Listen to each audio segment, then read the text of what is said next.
विशेष जिस तरह से कारोबारियों को खुलेआम ये धमकियां मिल रही हैं, वो कहीं ना कहीं कानून व्यवस्था पर सवाल उठाता है। पुलिस इस पूरे मामले में क्या कर रही है? क्या ये वास्तव में एक्सटॉर्शन की धमकी अपराधियों ने ही दी है या किसी ने कोई प्रैंक कॉल किया है? क्या है इसकी पूरी अभी तक की तहकीकात?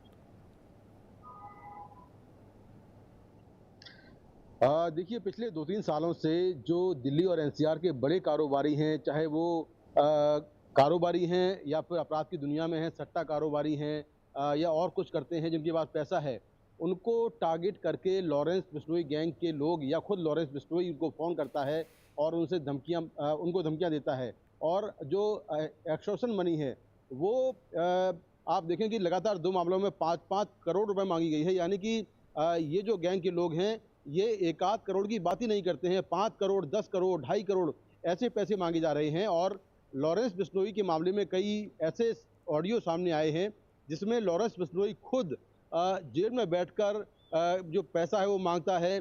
उसका साथी गोल्डी बराड़ विदेश में बैठकर जो है वो कॉल करता है, वो भी पैसा माँगता है।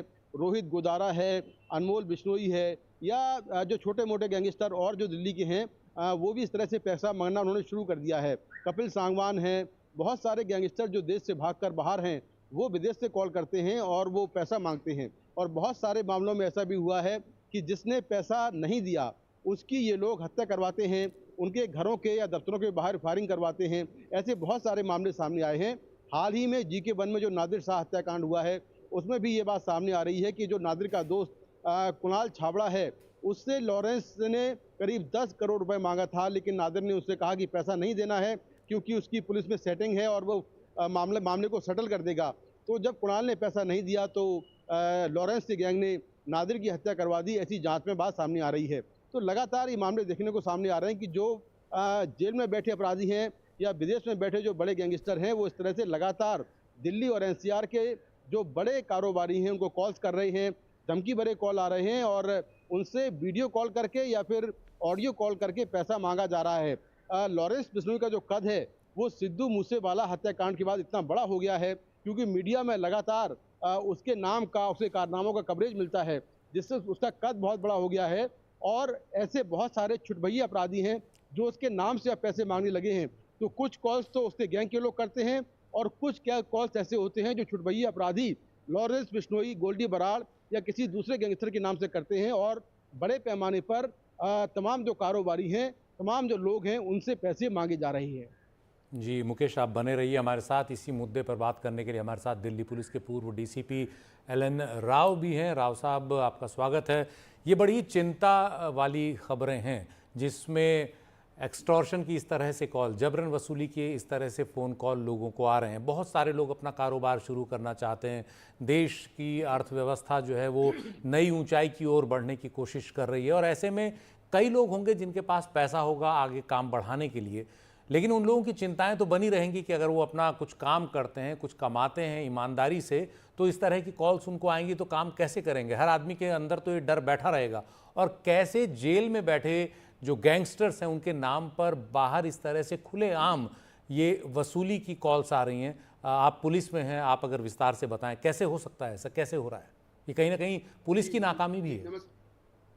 नमस्कार नमस्कार जी। देखिए, ये हम और आप जैसे बात कर रहे हैं टीवी पर बैठकर, हमको बहुत इजी लगता है ये सुनना और देखना और सारी चीज। लेकिन जिस आदमी को कॉल आती है, उसके दिल से पूछे क्या गुजरती है, उसके परिवार के लोगों से पूछे क्या गुजरती है।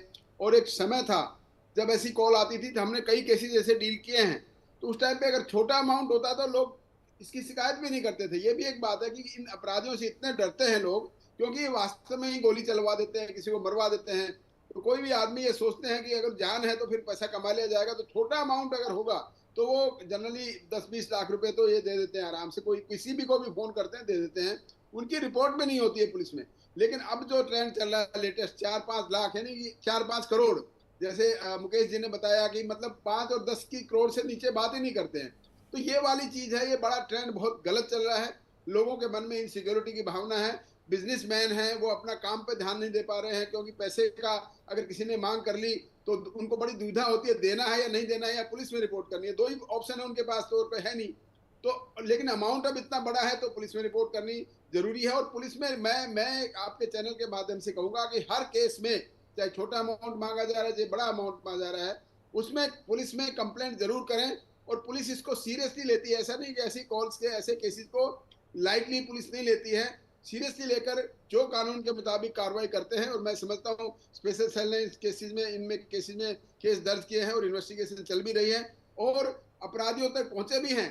बहुत से केसों में, ऐसे केसों में जो वेस्ट दिल्ली में 1-2 बार गोली वोली चलाई किसी ने, उसमें कार्रवाई करके स्पेशल सेल ने आदमी पकड़े हैं, एनकाउंटर किया है, कुछ को इंजरी हुई है, कोई किसी का डेथ हुई है ऐसे केस में अपराधियों की, तो कार्रवाई पुलिस करती है, लेकिन बशर्ते कि पब्लिक कोऑपरेट करे और घबराए नहीं।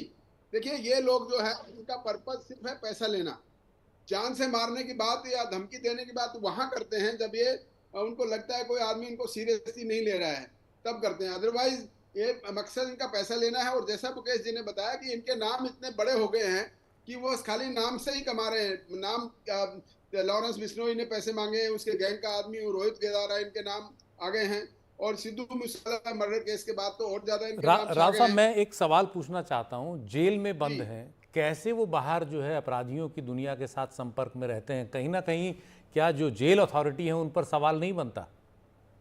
देखिए बाबूना जी, ये बात बहुत अच्छा सवाल आपने पूछा कि अपराधी जेल में है और वो अंदर जेल में रहकर कार्रवाई करवा रहा है। उसका एक सिंपल प्रोसीजर मैं आपको बता देता हूँ कि जेल मैनुअल के हिसाब से अपराधियों को मिलने के लिए टूट होती है अपने साथियों से, अपने किसी परिवार के लोगों से या कोई जान पहचान के लोगों से वो मुलाकात कर सकते हैं। उन मुलाकात के जरिए वो प्लानिंग करते हैं। और दूसरा, कभी कोर्ट में अगर पेश कर रहे हैं उसको, तो कोर्ट में पेश करते वक्त भी वो कहीं ना कहीं बात करने के लिए परमिशन मिल जाती है अपराधियों को, ये या फिर वो उससे लॉकअप से कोर्ट में जा रहे हैं आ रहे हैं तब उसको बात करने की, उनके साथियों की बात करने की इजाजत मिल जाती है। या फिर ऐसा भी देखा गया है कि फोन में मोबाइल फोन भी उनको उपलब्ध हो जाते हैं या सैटेलाइट फोन उनको उपलब्ध हो जाते हैं। वो कैसे होते हैं ये जरूर चिंता का विषय है जी। जेल अधिकारियों में, जेल अथॉरिटीज में, कि वो कैसे फोन पे बात करते हैं।